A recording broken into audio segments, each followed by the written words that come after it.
துணை சீரியல்ல அடுத்து வர எபிசோட்ல என்ன மாதிரியான ட்விஸ்ட் எல்லாம் இருக்க போகுதுங்கிறத இந்த வீடியோல பார்க்கலாம். சோழன் ரொம்பவே பயங்கரமா சந்தோஷத்துல இருக்காங்க. அப்ப கேட்டுட்டு இருக்காங்க நிலா என்ன சோழன் ரொம்பவே ஹாப்பியா இருக்கீங்க போலன்றாங்க. என்னங்க இப்படி கேட்டுட்டு இருக்கீங்க? இந்த வீடு அவ்வளோதான் நம்ம கையை விட்டு போயிடுச்சுன்னு சொல்லிட்டு நம்ம எவ்வளோலாம் வருத்தப்பட்டுட்டு இருந்தோம். ஆனால் இப்போ பார்த்தீங்களா நம்ம வீடு கிடைக்க போகுது, நம்ம கைக்கு கிடைக்க போகுது. அதை நினைக்கும் போது எனக்கு அவ்வளோ சந்தோஷமா இருக்குன்றாங்க. சோழன் இதை சொல்லி நீங்க மட்டும் சந்தோஷப்பட்ட போதுமா? அங்க எல்லாரும் எந்த அளவுக்கு வருத்தத்துல இருப்பாங்கன்னே தெரியாது. அதனால முதல்ல போயிட்டு நம்ம அவங்க கிட்ட இந்த விஷயத்த பத்தி சொல்லலாம். அவங்க என்ன பேசுறாங்க, என்ன ரியாக்ட் பண்றாங்க, இதை நம்ம பார்க்கணும் இல்லையான்னு சொல்லிட்டு சொன்னதும் ஆமா இல்லை நான் அதை மறந்தே போயிட்டேன், வாங்க போகலான்னு சொல்லிட்டு போறாங்க. இப்ப சரண் கேக்குறாங்க, டே சோழா நிலா எங்கப்பா போயிட்டு இருந்தீங்க? நைட்டு இருந்து உங்களை ஆளவே காணோம். ஆமா ஆளை காணுனதும் அப்படி தேடிட்டீங்க பாருங்க. நல்லா நிம்மதியா தூங்கிட்டு தானே இருந்தீங்க. நான் எவ்வளோ கத்துனேன், எல்லா பேரும் சொல்லிக்கும் கத்தியும் ஒரு பிரயோஜனம் இல்லை. இங்க வந்தானா செத்தானா எதையும் பார்க்கல. நீங்க பாட்டுக்கு தூங்கிட்டு இருக்கீங்க. அண்ணே இதுதான் நீ என் மேல வச்சிருக்க பாசமான்னு சொன்னதும் என்னடா சோலா ஏண்டா இப்படி எல்லாம் பேசுற? உன் மேல போயிட்டு எனக்கு பாசம் இல்லாம இருக்குமா? ஏண்டா இப்படி எல்லாம் பேசிட்டு இருக்கேன்னு சொல்றாங்க. போதுன்னு நிறுத்த, உன்னுடைய பாசம் எல்லாம் எனக்கு என்ன தெரியாதுன்னு சொன்னதும் உடனே பாண்டி, டேய் எதுக்காக இப்ப அண்ணாவை இப்படி எல்லாம் பேசிட்டு இருக்க? கொஞ்சமாச்சும் உனக்கு அறிவு இருக்கான்னு பேசிட்டு இருக்கும் போதே உடனே நிலா அவ்வளவுதான். உடனே நீங்க என்ன பண்ணுவீங்க? உடனே இப்ப சண்டை போட்டுட்டு வருவீங்க. அதுதானே சோழன் என்ன விஷயத்த நீங்க சொல்லணும்னு வந்தீங்க. முதல்ல அந்த விஷயத்த சொல்லுவீங்களா? அதை விட்டுட்டு ஏதோ பேசிட்டு இருக்கீங்க. ஆமா இல்ல நான் எதுக்காக வந்தனோ அதவே நானும் யோசிச்சுட்டு இருக்கேன். உங்க எல்லாருக்கும் நான் ஒரு ஷாக்கிங்கான நியூஸ் சொல்ல போறேன். என்ன தெரியுமா? நம்ம இவ்வளோ நல்லா உயிர் எங்க இருக்குமோ என்ன எதுமோ அதை பத்தி நம்ம ஒரு ரியாக்டும் நம்ம பண்ணாம தானே இருந்தோம்.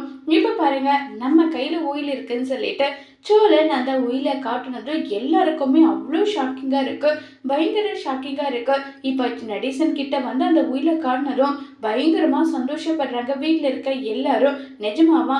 என்ன இது, எப்படி இது நடந்ததுன்னு சொல்றாங்க. உடனே அண்ணன் இந்த பிளானை எக்ஸிக்யூட் பண்றதுக்கு நானும் தானே உதவி பண்ணேன்னு சொல்லிட்டு பல்லவன் சொல்றாங்க. என்னடா பல்லவா இப்படி பேசிட்டு இருக்க?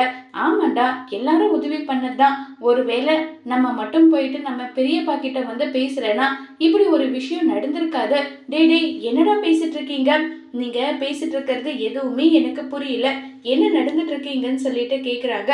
உடனே நடந்த விஷயத்தை எல்லாமே நம்ம சேரன் கிட்ட சொல்றாங்க. ஏண்டா நீங்க போயிட்டு அவரை மிரட்டி இருக்கீங்க, ஒண்ணு கிடக்க ஒண்ணு நடந்தா என்னடா பண்றதுன்னு சொல்லிட்டு இருக்காங்க. இந்த பேப்பர் இல்லைன்னு தானே அவங்க அவ்வளோ ஆட்டம் ஆடினாங்க. இப்ப ஒட்டுமொத்த பேப்பரும் நம்ம கிட்ட வந்துடுச்சு. இனி அவங்களால என்னென்ன பண்ண முடியும்? இனி நம்ம ப்ரொசீஜரா என்ன பண்ணணுமோ அதை நம்ம பண்ணலாம். யாரும் நம்மள எந்த கேள்வியும் கேட்க மாட்டாங்கன்னு சொல்லிட்டு எல்லாம் இருக்காங்க.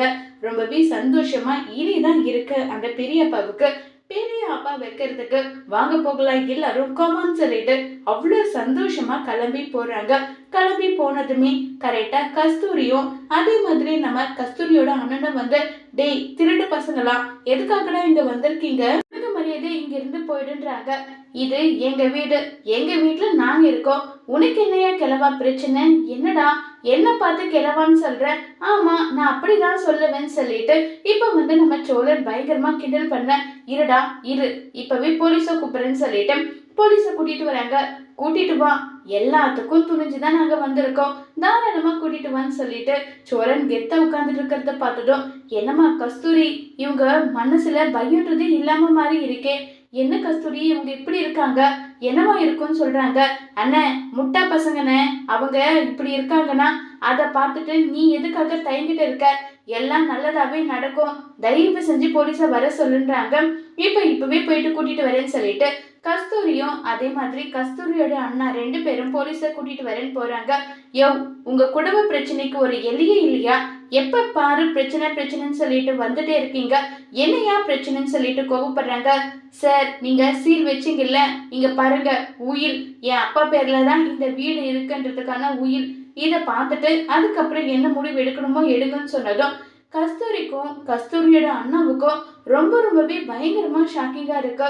என்னடா இது, இந்த உயிலே இல்லைன்னு வந்து சொல்லிட்டு இருந்தாங்க, திடீர்னு இப்படி கிடைச்சது. இதெல்லாம் நாங்க ஒத்துக்க மாட்டோம் சார். இது பொய்யான பத்திரமா கூட இருக்கும். ஒரே நாள்ல எப்படி சார் உயிரை வந்து இவங்க எடுத்திருப்பாங்க? சார் நம்பாதீங்க சார், நம்பாதீங்கன்றாங்க. யோ, எனக்கு வந்து எது உண்மையான பட்டா எது உண்மையான உயில் இல்லைன்றது எனக்கு தெரியாதா? இது உண்மையான உயில் தான் சொல்லிட்டு சொன்னதும் ரொம்பவே ஷாக்கிங்கா இருக்கு. இந்த வீடு உங்களுக்கு தான் சொன்னதும் வீடை ஓபன் பண்ணி ரொம்பவே கெத்தா நடேசன் போயிட்டு பயங்கரமா எமோஷனல் ஆகுறாங்க. இதை பார்த்து சோழன், பாண்டியன், பல்லவன், சேர, நிலன்னு சொல்லிட்டு எல்லாருமே அவ்வளோ எமோஷனல் ஆகுறாங்க. கஸ்தூரி எதுவுமே பேசாம அவங்க அண்ணாவும் அங்கிருந்து கிளம்பி போறாங்க. இப்ப நம்ம நிலாவால வீட்டு பத்திரம் கிடைச்சது. இதை நினைச்சு எந்த அளவுக்கு நம்ம நடேசன் குடும்பம் சந்தோஷப்பட போகுதுங்கிறத வரப்போற எபிசோட்ல வெயிட் பண்ணி பார்க்கலாம். தேங்க்யூ.